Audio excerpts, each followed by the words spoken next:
Dear love, ये खत जो मैं आज तुम्हें लिख रही हूँ, इसे लिखने की ज़रूरत तो नहीं, पर ये ज़रूरी है तुम्हारे लिए भी और मेरे लिए भी। कि पिछले कुछ वक्त से मेरे दिमाग में बहुत सी चीज़ें चल रही हैं जिसका अंदाज़ा तुम्हें भी है, पर न जाने क्यों तुम इस बारे में कभी बात ही नहीं करना चाहते। कि जब भी मैं तुमसे इस बारे में कोई बात करना चाहूँ तो तुम बात घुमा देते हो। इसीलिए आज मैं तुम्हें ये खत लिख रही हूँ, ताकि मेरे दिल में जो भी है आज मैं इस खत में तुम्हें बता दूँ कि हम दोनों के बीच एक किस्सा बन गया था। एक लड़का जिसके बारे में मैंने सोचा तक नहीं था, वो मेरी जिंदगी का सबसे खूबसूरत हिस्सा बन गया था। तुम्हारी शरारतें, तुम्हारी मुस्कुराहटें, तुम्हारा मेरे लिए इतना प्यार दिखाना, ये सब कुछ मुझे इस कदर पसंद आने लगा था कि मुझे तुमसे कब प्यार हो गया मुझे पता ही नहीं चला। पर कुछ समय से हम दोनों के बीच ऐसी बातें होने लगी जिसकी वजह से हम दोनों परेशान रहने लगे।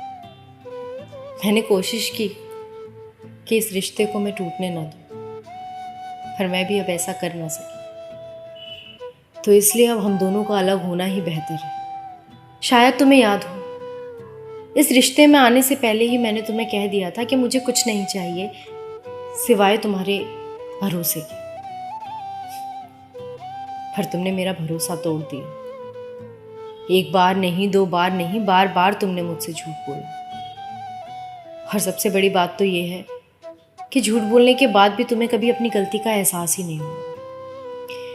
गलती तुमने की, पर तुमने हर बार मुझे ऐसे फील कराया जैसे गलती मेरी थी, कि मैं ही ज्यादा सोचती हूँ, मैं ही ज्यादा ओवर रिएक्ट करती हूँ। और सबसे ज्यादा तकलीफ तो तब होती है जब आपको सच पता हो और आपका पार्टनर फिर भी आपकी आंखों में आंखें डालकर आपसे झूठ बोल रहा है। उस समय तो मानो ऐसा लगता है कि जैसे आपको सबसे ज्यादा प्यार करने वाला इंसान अपने हाथ में खंजर लिए आपके दिल पर वार कर रहा है। और कुछ ऐसा ही हुआ लास्ट टाइम मेरे साथ। इस बार मेरा भरोसा टूटा ही नहीं बल्कि चूर चूर हो गया है। अब मैं चाहूं भी तो इस रिश्ते को बचा नहीं सकती, क्योंकि मुझ में अब हिम्मत नहीं रही। और अगर हम इस रिश्ते को बचाने की सोच भी लेना तो हम बचा नहीं पाएंगे, बल्कि हम दोनों ही खत्म हो जाएंगे। खैर, तुम्हारे साथ जितना वक्त बिताया बहुत अच्छा था। गलती मेरी भी तो थी। जो रिश्ता खड़ा ही झूठ की बुनियाद पर हुआ था, उस पर भरोसे के फल आने की उम्मीद मैं कैसे कर सकती थी। अब चाहकर भी मैं ये रिश्ता निभा नहीं पा रही। कोशिश करती हूँ कि शायद फिर से चीज़ें ठीक हो जाएं या शायद तुम बदल जाओ, लेकिन कब तक? इस उम्मीद में तो जिंदगी के कितने साल तुम्हारे साथ निकाल दिए। पर अब ऐसा लगता है कि शायद तुम्हें कोई फर्क ही नहीं पड़ता, या तुम्हें फर्क पड़ना बंद हो चुका है, क्योंकि तुम्हें मेरे कांपते हुए हाथ नहीं दिखते, मेरे आंखों से गिरते हुए आंसू नहीं दिखते। कितना ही तुम्हारे आगे गिड़गिड़ाऊं, तुम्हें अब कोई फर्क नहीं पड़ता। और इस बात से तो तुम डिनाई कर भी नहीं सकते कि गलती तुमने की है। एक बार नहीं, दो बार नहीं, बार बार की।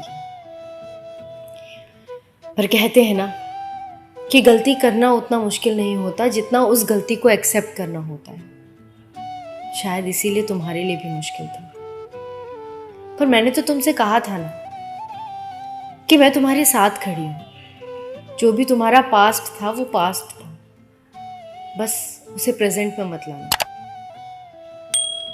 पर हमारी लड़ाइयाँ जब जब हुई, तुम हमेशा अपने पास्ट को ही लेकर आए। चीटिंग करने का मतलब ये नहीं होता कि आप किसी से फिजिकल ही हो रहे हो तभी आप चीटिंग करें। चीटिंग दूर रहकर भी की जा सकती है, किसी को स्टॉक करके, किसी को धोखे में रखकर, और भी बहुत सारी चीज़ें छुपाकर। और तुम ये मुझसे बेहतर जानते हो। खैर, मैं अब पुरानी बातों पे लड़ना नहीं चाहती। ये फैसला लेना मेरे लिए भी आसान नहीं था, और मैं जानती हूँ कि इन सब का तुम पर भी बहुत बुरा असर पड़ेगा। पर इन सारी चीज़ों में जो सच है वो बस यही है कि मैं आज भी तुमसे उतना ही प्यार करती हूँ और हमेशा तुम्हारी खुशी ही चाहूँगी। तुम मेरी लाइफ का वो इम्पोर्टेंट हिस्सा बन गए थे जो जगह कभी कोई और ले ही नहीं सकता। तुम्हारे साथ बिताया हर लम्हा मैं याद रखूंगी। और सबसे बड़ी बात, मैं कभी तुम्हें भुला नहीं पाऊंगी। अलविदा।